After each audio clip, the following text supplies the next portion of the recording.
What is up, everybody? It's me and Matt here again to talk about Andor Season 2. Uh, Sorry about this one coming up a little bit late. Got grown up things to do. I got a son that's in the middle of fitting to be graduation high school, becoming a full adult, and all that good stuff. So, got things going on in the personal life and everything else. And I wasn't feeling good at the beginning of the week. Matt, what did you think about Andor Season 2, the third arc? Yeah, these were pretty good episodes. A lot of shit went down.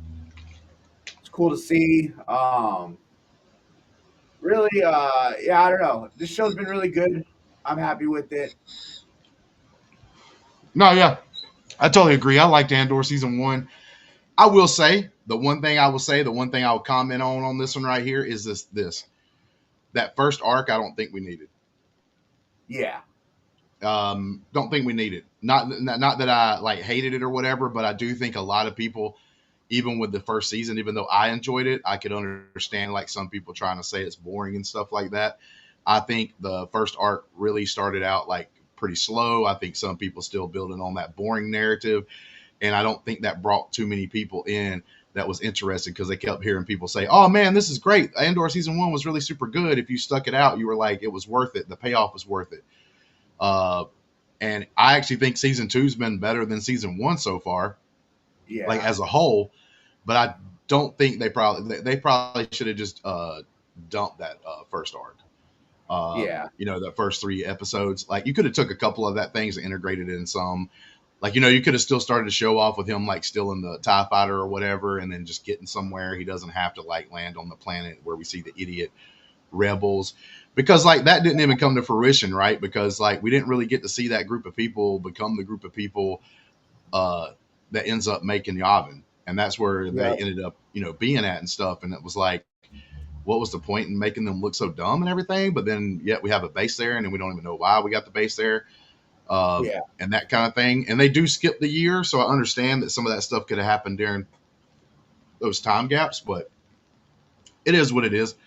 I think overall the show is like really good, and these last 3 episodes are some of the best Star Wars I've seen, especially since Disney took it over. I would even yeah, say there's particular things about this show that's even better than some of the prequel stuff, like yeah, uh, the storytelling, the things we get. Mon Mothma, the actress that plays her, is freaking doing awesome. The guy who's playing brain fart, Bail Organa, the guy who's playing him, this is a yeah, different actor. He's not like bad enough or different enough to like take me out of it really, and everything else. So yeah, man, I really loving and digging the show. There's just a lot of stuff. That whole taking over on Gorman, yeah, like actually showing like progressive storytelling where it's like you're not just going in there and blowing it up. You're actually trying to strategically do it so that the Senate and stuff like that would stay intact and possibly still be behind everything. Because it's a lot easier when you have like this whole global Senate that's like backing you up. Now we know in A New Hope, the Emperor eventually ends up but pretty much breaking apart the Senate. mm-hmm. Uh, and this is kind of leading to that. You know what I'm saying? Like this is the reasons why the Emperor had to end up doing that, but he didn't want to have to do that because he wanted to make everybody think, oh wait, the Emperor's good. He's doing good things. He's this and that. Like because at this point, some people still believe that like he was just attacked by the Jedi, and the Jedi's were the one that were bad. Yeah. Go like who so far like is your favorite character in this series so far? Uh, Probably Andor and his wife. Well, I mean, I you like bring them that up, both. we can talk about that Yeah, too. Now we have yeah, we have Bix, and she's involved in this whole thing, and then that's his girlfriend, wife, whatever you want to call her, and mm-hmm. they're definitely together as a couple. And we have the issue where they try to give her closure in one of the earlier episodes because she had gotten tortured and everything, and then in this episode because it seems like Andor's not wanting to really fully get into the fight because he cares for her and he's happy being with her and this kind of stuff. He's good to let everybody else just take charge and run away with the thing and do their deal, and because of that, she ends up like not really running away, but she leaves him a message and says like, because of me, you're not going to be able to do what you need to do, sort of thing. Like, she gets out there. Yeah. Did they build up the characters enough that when that happened, it kind of like, uh, they hit you a little emotional?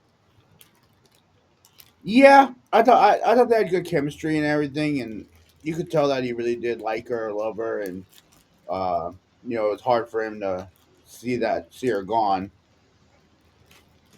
but he knew No, what he yeah, had to keep doing. yeah, I totally agree with that. Like, I thought that that's the thing. That's the difference in this show and a lot of other things that Disney Plus has done. Period. Whether it be Marvel, Star Wars, or whatever, is like I actually felt like the characters. I actually was like, oh man, that fucking sucks, man.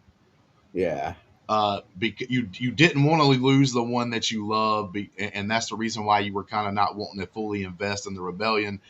But then because of that is why you technically probably lost the person that you loved.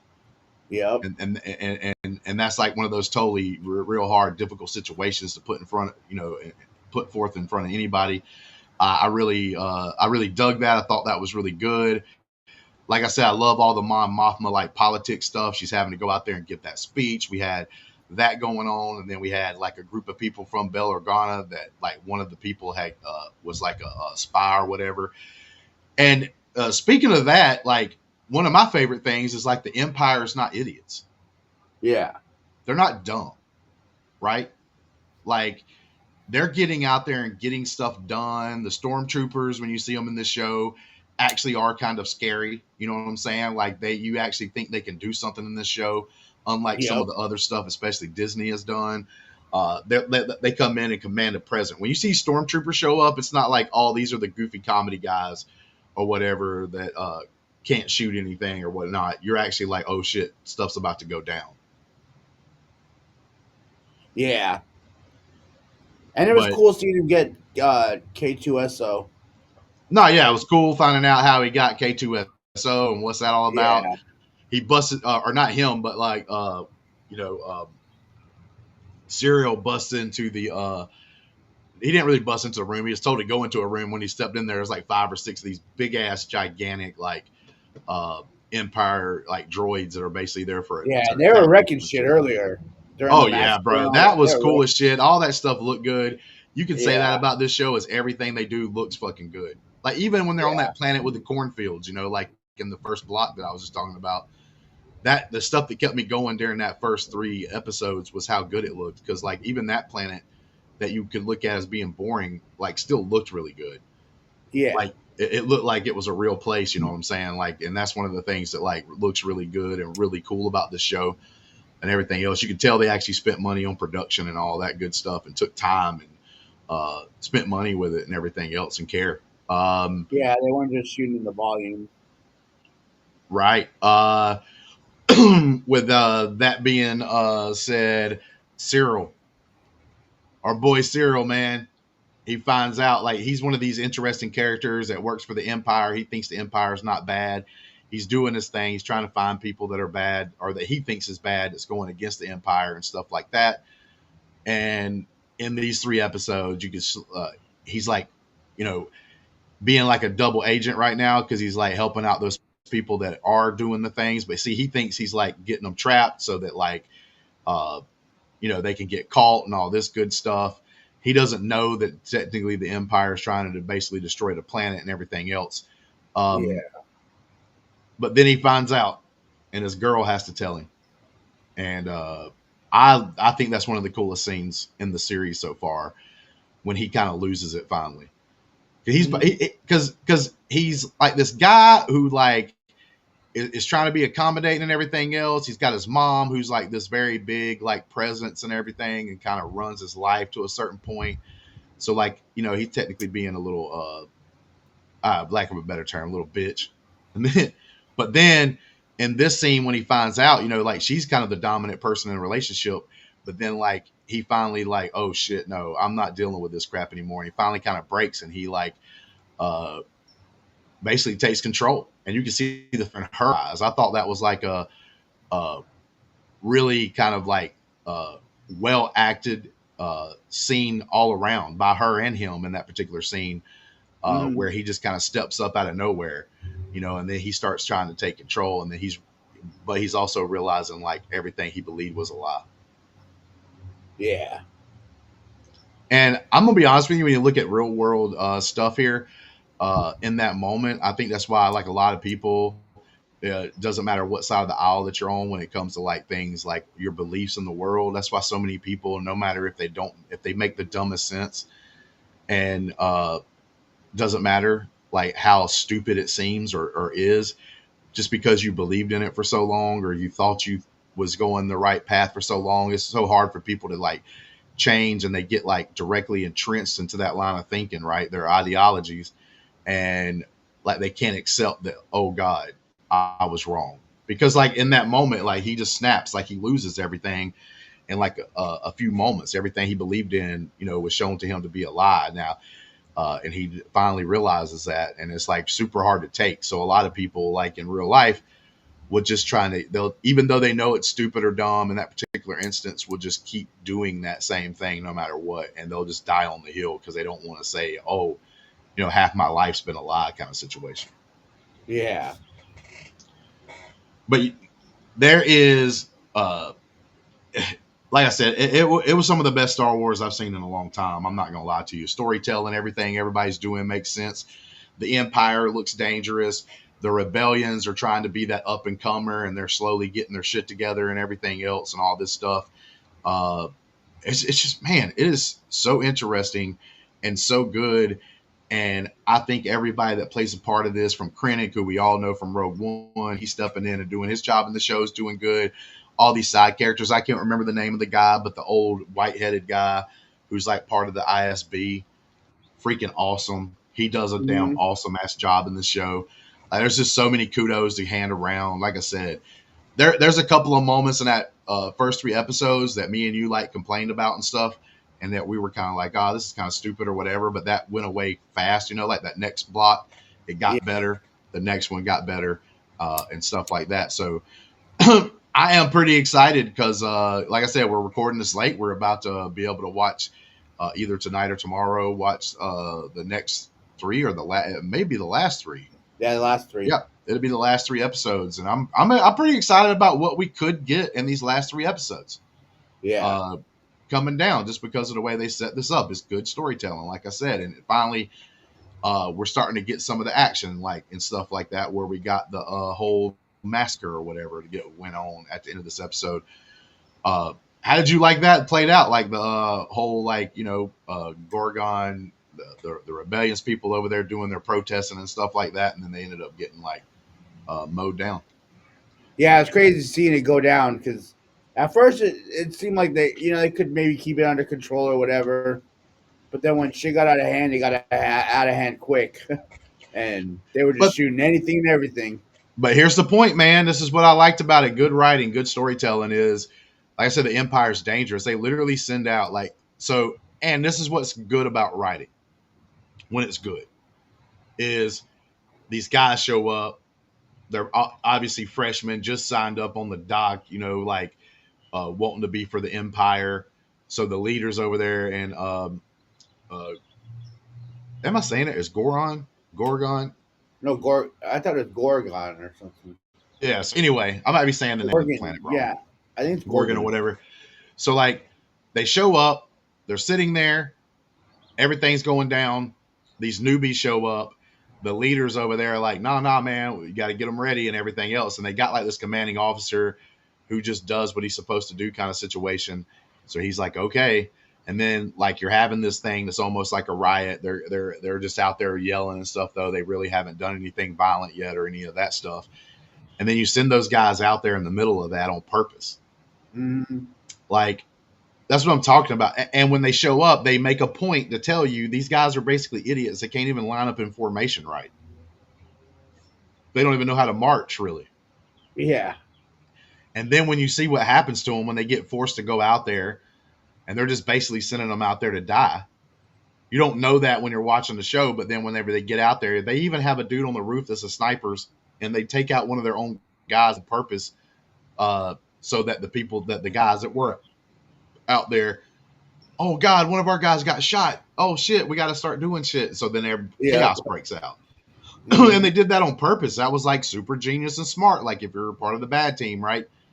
But they set that whole thing up, and it was like just done beautifully and everything else.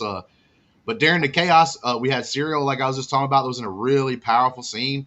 He goes out there and he gets killed, and it like just the storytelling. He goes out there, he knows who Andor is. Andor doesn't even know who he is, and but they get in this fight, and I thought it was a pretty good fight.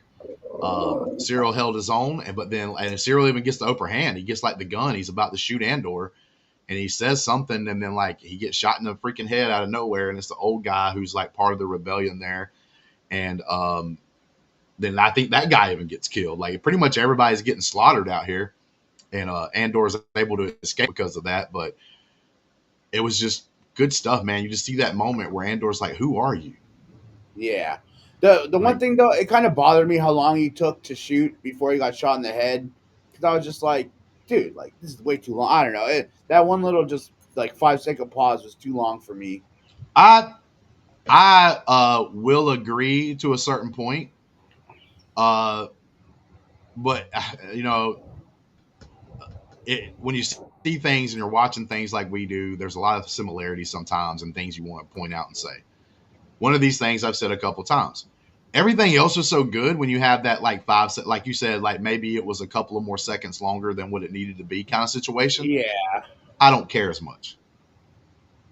You got a good point. Like I kind of agree with you. It's kind of like the bad guy syndrome of having to do like a damn monologue before they would kill James Yeah. Bond, and James Bond escapes and kills them or whatever. But it's Yeah. like it wasn't as big as that. Like I said, it was a few more seconds longer than maybe it should have been. But I'm perfectly fine with that when everything else makes sense around it, right? Because technically, you could argue, like, man, he's like everything's going crazy in his head, so like he's not even 100% there. He doesn't even know what to do. Like he ends up saving his girlfriend's life after he pretty much like he had her like in a chokehold for a second. Yeah. Not that long before, but I think he's like still confused, like he doesn't know what's going on. So you can make that argument because everything else is done so well that maybe he was in that moment of like don't even know. He just wanted to say something. You know what I'm saying? Like uh, he was just trying. It was almost like he was talking to himself, not to Andor. If you see what I'm saying. Yeah. It's almost like he was trying Yeah. to make sense to himself. So like that would be my point because everything else is done well. You would have a point here, but it doesn't hit as hard. But I just want to, man, I'll tell people right now, bro. I don't even care if you like Star Wars. I think this season of television, I even like season one, is pretty good Star Wars stuff altogether. And it's not, you don't even really have to be a huge Star Wars fan and everything else. Like you said, the biggest thing we had was like in the Senate when Mon Mothma gives a speech and everything else, which was done really well as well. It turns into like an extraction show at that point, you know, like Andor's trying to get her out and everything else. And there's people that's trying to kill her at the same time. And then she's giving this big speech and everything else that the Empire doesn't want out there. So they're trying to cut the feed, but they can't cut it in time. All that stuff's going on all around it. And she's talking about like Palpatine a little bit there. Like, so you get that bit of a reference, but besides that, they're not using they're not falling into the trap of like, oh, we got to use old school Star Wars stuff. Yeah. We got to throw Obi-Wan in here. Or we got to throw Darth, because they literally could use Palpatine and Darth Vader here. They could have used both. And it would have made sense. Like Vader showing up in a scene to like take some shit down or whatever in a moment, or Palpatine even being there in the Senate, like while things are being done. You could have easily fell into the trap of having to have them there, but they didn't use that. And I think that's pretty good because it keeps the story grounded, because this is a very grounded Star Wars story. Well, that being said, Big Dog Matt, anything that we missed on this? No. Yeah. I think we got it all. Yeah, I probably would have said a little bit more or even talked about it more because I was super excited after seeing them. But like I said, real life stuff and everything was getting in the way and all that good stuff. But we are getting it done. We're getting it done when we can. We should be having our episode of The Last of Us. And I'll tell you what, two different trajectories. I think Andor gets better and better and better every episode I watch, whereas it looks like The Last of Us may be on the fall. Falling every time I watch now. But we'll talk about that here in just a minute. We'll have that episode out for episode 5, I think it is, of Last of Us coming up. Please, Yeah. got the banner down the thing, man. You can join Discord, join the Patreon, join Ko-Fi, however you want to do it. Throw a couple dollars here and there. Helps us out with like the things that we do that we get edited or anything whenever we get a chance to have that kind of stuff done. We're all like, a lot of us work full time, and so we don't have as much time to be on here every second. And I wish we had more time to be a little more consistent. And thanks for everybody out there that does watch anyway. But yeah, Matt, before we get out of here, man, what did you like this particular arc, this third arc here on the Andor? What would you give it, man, grade wise? I'd give it like a 9. It was pretty good. Yeah, I'm going A plus. Definitely going A plus on this one. Right around there. I'm agreeing with you 100%. I just think this, especially this block of 3 episodes, was like super good, super done well. And there's not a lot to complain about. You know what I'm saying? Like, you brought up your one issue, but that was like a very pretty small issue. You know what I'm saying? Yeah. Considering some of the stuff that we've had going on other shows that we've been watching and stuff. Very good, man. Right now, I wish Tony Gilroy would get an actual movie. Because I think he's done really well on the show so far. All right, buddy. With that being said, we are out. We'll be having the next block out more timely. Like I said, sorry about the delay and everything else. Until next time, may the force be with you. Almost did something wrong.